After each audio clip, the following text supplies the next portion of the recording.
Welcome back to my channel Romeo fit club. నమస్కారం అయ్యగారు. చలో ఇప్పుడు మా ఆఫీస్లో ఇవాళ సివిల్ డ్రెస్ అందరికీ ఇలా 26 జనవరి కాబట్టి అందరికీ సివిల్ డ్రెస్. ఇప్పుడు ఏంటంటే మేము టిఫిన్ తినడానికి పోతున్నాము. ఇగో ఈయన పెళ్లి కొడుకు, వాడు దరిద్ర దేవత, మంచి స్నేహితులు. ఇక ముంగడ కూర్చునైనా పెళ్లి కొడుకు అనమాట. మా అందరికన్నా ఆఫీస్లో స్మార్ట్ ఉంటాడు ఈయననే. లవర్ బాయ్ అట్లా అంటాడే మన అంటే. సో ఇప్పుడు టిఫిన్ తినడానికి పోతున్నాము. చలో వెళ్ళిపోదాం. సో గాయస్ ఇప్పుడు వచ్చేసాం మా ఆఫీస్ దగ్గర మిల్లెట్ స్టేషన్ దగ్గరికి. మేము ఇక్కడ అన్ని హెల్తీ దొరుకుతాయి అన్నమాట. అన్ని రాగి పిండి, రాగి జావా, ఇంకా అన్ని మిల్లెట్స్తోనే రెడీ అయితే ఉంటాయి. మిల్లెట్ తీసుకున్నాము ప్రమోద్ అన్న, నేనేమో రాగి ఇడ్లీ, ఇది వేరే ఇడ్లీ ఇది తీసుకున్నాము. ఇది ఏంటంటే అన్ని దీంట్లో ఏమేమి ఉంటాయి చెప్పానా మిల్లెట్ దాంట్లో. ఇందులో గుడ్ ఫైబర్ ఉంటుంది, గుడ్ మెగ్నీషియం ఉంటుంది. మిల్లెట్స్ కాబట్టి బీపీని కంట్రోల్ చేస్తుంది. It's a healthy food. ఇంకా మెగ్నీషియం కూడా ఉంటుంది దాంట్లో. సో మనం ఇంట్లో చేసుకునే ఉప్మా కంటే ఇది మంచి ఉప్మా. ఇది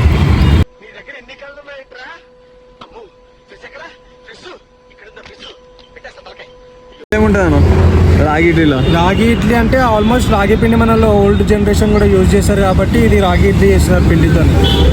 కానీ మన దీంట్లో ఏమేమి ఉంటాయి బెనిఫిట్స్ ఏముంటాయి?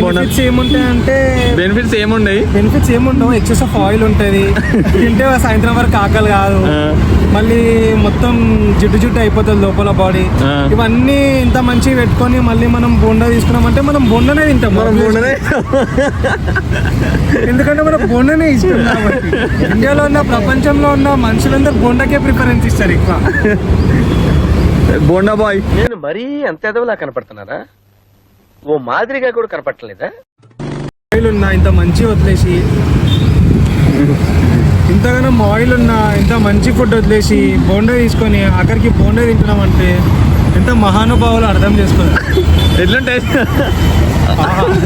ఇలా రిపబ్లిక్ డే అని చెప్పి మొత్తం ఎక్కడలేని బత్తంతి వాళ్ళు ఒకటే రోజు వస్తుంది మనుషులకి.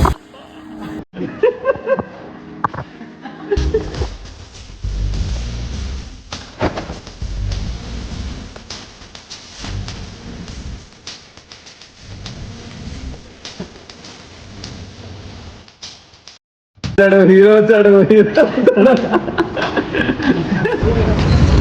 చాయ్ కట్టిన ఫ్రెండ్స్ అటు జిమ్ వదిలే చాయ్ తాగుతున్నావా?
అందగాడు.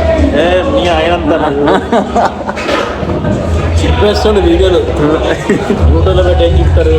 పేపర్ అన్న జింపని పేపర్ నేను చేసి నేను దాటలేనన్నా. ఓ లోపల దాచుకుంటలేదు నాదేం లేదు మొత్తం ఉంది. కొండలా కొండలా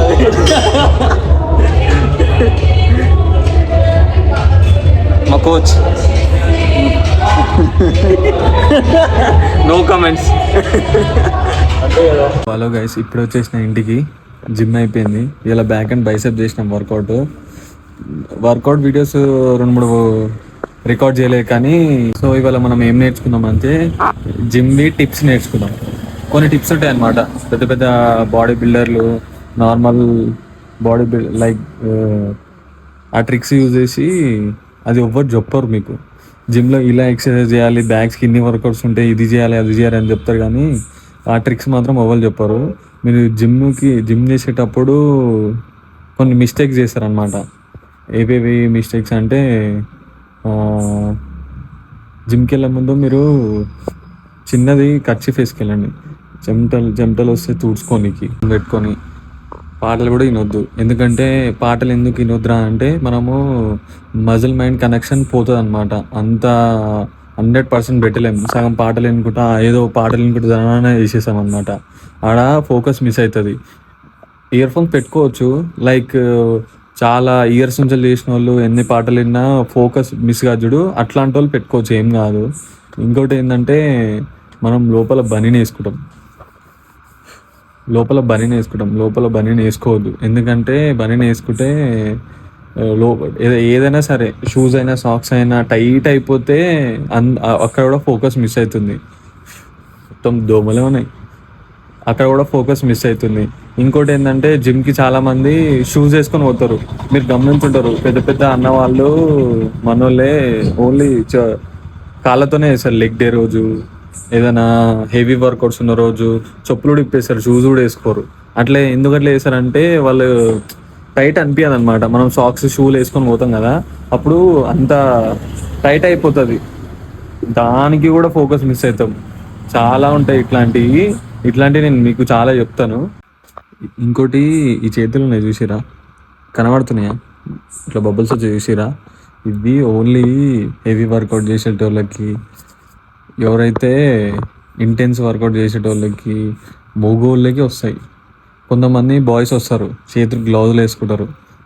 ఇట్లా అయితే అని చెప్పి చేతులు గ్లౌజ్ వేసుకొని వస్తారు. వాళ్ళు మగోళ్ళ కిందికే లెక్క కాదు. అట్లా అందరిని అంటలే నేను. మొగోడు అన్నప్పుడు ఇట్లాంటివి అవుతాయి. ఇవన్నీ కామన్. ఇవన్నీ ఇట్లా అయినోడే మొగోని కింద లెక్క నా ప్రకారం అయితే. ఎందుకంటే చాలామంది ఏం చేస్తారంటే గ్లౌజులు పెట్టుకొని వచ్చేస్తారు. ఏదో ఆడుకుంటున్నామా, చిన్నపిల్లలు బొమ్మలతో ఆడుకుంటారు చూసినామా, అట్లా వెయిట్లతో ఆడుకొని పోతున్నట్టు పోతారు. అది అసలు జిమ్ చేయడానికి వస్తారో లేదో కూడా తెలియదు. నా అలా చూస్తే నవ్వొస్తుంది. నువ్వు జిమ్ ఫీజు ఎందుకు కట్టినావు చెప్పు? నీ ఫ్రెండ్స్ చూడనిక, వీళ్ళని చూడనిక? మరెందుకు నువ్వు జిమ్ చేయడానికే కదా పోతున్నావు. మరి ఇవన్నీ అయితే నీకు ఏమవుతుంది చెప్పు? గమ్మున పోయినావు, వర్కౌట్ చేసినావు, వచ్చినావు. అరే వాడు ఈ క్రియేటిన్ వాడుతుడు, ఈ కంపెనీ వాడుతుండు, వాడు వే ప్రోటీన్ ఆ కంపెనీ వాడుతుండు. అరే మీ ఫ్రెండ్స్ చెప్తారా అది తాగితే మంచిగా అవుతారా? అరే మీకు ఎన్నిసార్లు చెప్పాలరా నాయన? ఎవరి బాడీ ఒక్కొక్క టైపు. నీకు ఏది వర్కౌట్ అవుతుందో అదే. ఈ సప్లిమెంట్స్ క్రియేటిన్, వే ప్రోటీన్ వీటి గురించి కూడా నేను మళ్ళీ వీడియోలు తీస్తాను. ఇవన్నీ మీకు సప్లిమెంట్స్ అంటే నీ టోటల్ డైట్కి హెల్ప్ అవుతుంది మాత్రమే. ఇవన్నీ ఇది తీసుకుంటే పెరగవు. నువ్వు మొత్తం ఈ బాడీ పెరిగేది నీ కిచెన్లోనే. నీ తిండితోనే నీ బాడీ పెరుగుతుంది. నువ్వు ఈ క్రియేటిన్ తీసుకుంటే పెరుగుతావు, వే ప్రోటీన్ తీసుకుంటే పెరుగుతావు. ఇవన్నీ సెకండరీ థింగ్. ఇవన్నీ ఫస్ట్ నువ్వు మంచి డైట్ ఫాలో కదా, అవన్నీ దాని తర్వాత ఇవన్నిటి మీద అది తీసుకోవద్దు, ఇది స్టెరాయిడ్స్ అవి అని ఏం చెప్పను నేను. క్రియేటిన్ అయినా, వే ప్రోటీన్ అయినా, ప్రీ వర్కౌట్ అయినా తీసుకోవచ్చు. ఇవన్నీ సెకండరీ థింగ్. ఫస్ట్ నువ్వు డైట్ తగ్గట్టు డైట్ పైన ఫోకస్ చేయి కదా, దాని తర్వాత మాట్లాడదాం అవన్నిటి గురించి. ఫస్ట్ నీ వెయిట్ ఎంతనో, నీ ప్రోటీన్ ఎంత తినాలో, నీ ఫైబర్ ఎంత తినాలో తెలుసుకో కదా, దాని తర్వాత మాట్లాడదాం ఇవన్నిటి గురించి, సరేనా? నువ్వు వే ప్రోటీన్ గురించి, క్రియేటిన్ గురించి కూడా ఒక లాంగ్ వీడియో చేస్తా. అసలు అది ఎవ్వరు చెప్పినవి కూడా నేను చెప్తా. అందరూ క్రిటిన్ తాగితే ఇట్లా అవుతుంది అట్లా అవుతుంది అని చెప్తారు, కానీ దాన్ని కొన్ని సీక్రెట్స్ ఉన్నాయి అన్నమాట. అది కూడా నేను చెప్తా. అది ఫుల్ వీడియో చేస్తా, దాని గురించి కూడా నేను చెప్తా. ఇంకోటి మెయిన్ థింగ్ వచ్చేసి, అందరూ పెద్ద పెద్ద బాడీ బిల్డర్స్ అయినా కోల్డ్ షవర్ వేస్తాను అనమాట. ఐస్ బాత్ అని ఉంటుంది. మనం చల్ల నీళ్ళు చేస్తామా, హీటర్ పెట్టాలి, వేడి నీళ్ళు వేయాలి, వేడి ఉండదు, ఇట్లా పోస్తే వేడి ఉండాలి. అరే కోల్డ్ షవర్ చేయడం నేర్చుకుంటారా, చల్ల నీళ్ళతో స్నానం చేయడం నేర్చుకోండి. అప్పుడు చల్ల నీళ్ళతో స్నానం చేస్తే మనకి ఏమవుతుందంటే మెటబాలిజం పెరుగుతుంది, బ్లడ్ ఫ్లో పెరుగుతుంది, ఇన్ఫ్లమేషన్ పెరుగుతుంది. కోల్డ్ షవర్తో మనకి చాలా బెనిఫిట్స్ ఉన్నాయి. కాకపోతే అందరూ హాట్ షవర్సే చేస్తారు. లెవెల్స్ కూడా 200% ఇంక్రీజ్ చేస్తుంది. ఇంకా మనము వైట్ బ్లడ్ సెల్స్ రిలీజ్ చేస్తుంది. అప్పుడు ఏమవుతుందంటే ఇమ్యూనిటీ సిస్టమ్ పెరుగుతుంది. మన జాయింట్స్ ఏదైతే ఉంటుందో ఆ రిలాక్సినేషన్ అనమాట. ఏదైనా దెబ్బ తాకితే ఐస్ ఎందుకు పెడతారు, అక్కడ మొత్తం కొంచెం హీల్ గానికి ఇట్లా నర్వస్ సిస్టమ్ అనేది ఇట్లా హోల్డ్ అవుతుంది ఆడ. అందుకనే ఐస్ బదులు ఐస్ బాత్ కూడా చేయండి. అన్నా చల్లనీళ్ళు ఎట్లా చేస్తామన్నా, చల్లగా ఉంటాయి కదా అని చెప్పి నేను కూడా స్టార్టింగ్లో ఇట్లనే ఫీల్ అవుతుండే. అయితే నేను ఒక ట్రిక్ యూజ్ చేసాను అనమాట.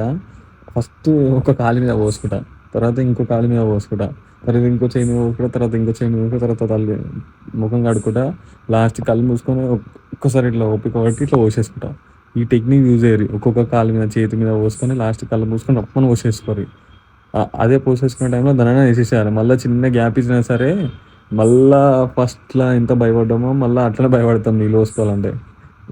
అందుకనే చల్ల నీళ్ళు వేయడం స్టార్ట్ చేయండి ఈరోజు నుంచి వెళ్ళి. ఈరోజు కాదు కానీ రేపు నుంచి స్టార్ట్ చేయరు, చీకటి అయింది కదా. చలో ఇప్పుడు చాయ్ తాగడానికి కేఫ్కి వెళ్ళిపోయాం.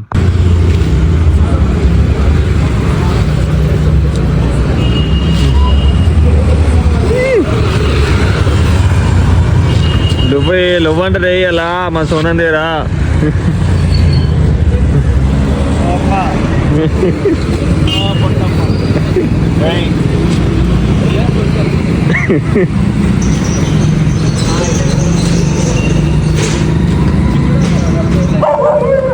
ఏంట్రా నా బతుకిలా అయిపోయింది.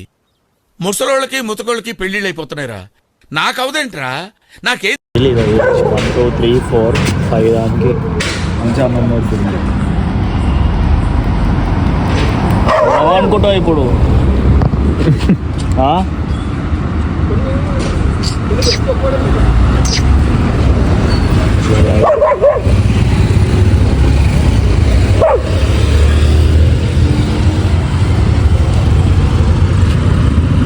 నిజంగా ఆకలిస్తుంది.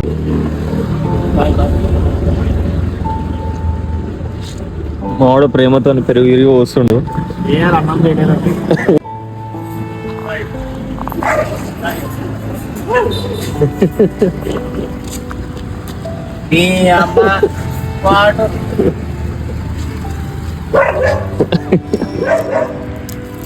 నైట్ పూట షాపింగ్. అరే కుక్కలకే ఆరు తింటుండ్రు. అరే కుక్కలకే నీకు ఆరు తింటుండ్రు. అరే ఒక ప్యాకెట్ తింటాడు. అరే ఇగో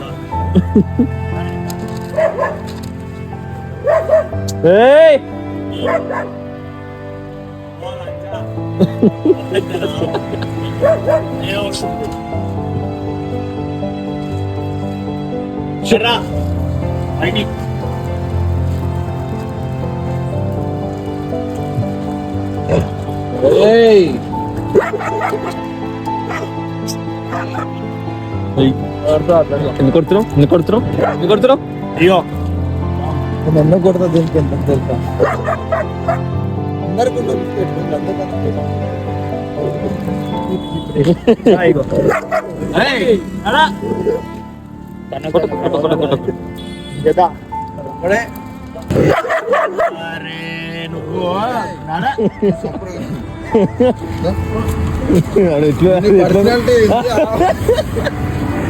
దీని పర్సనాలిటీ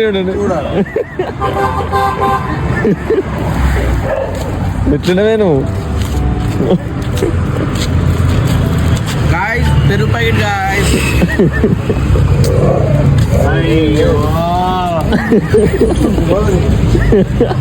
మళ్ళీ ఏం చేసి తెలుసా,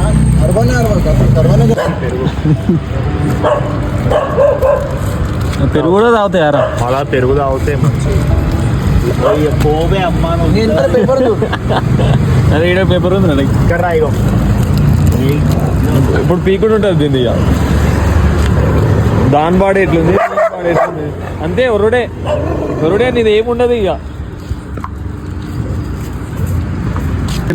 కుక్కల గురించి తెస్తే కుక్కకి ఏమని తెచ్చిర్రా నువ్వు మరి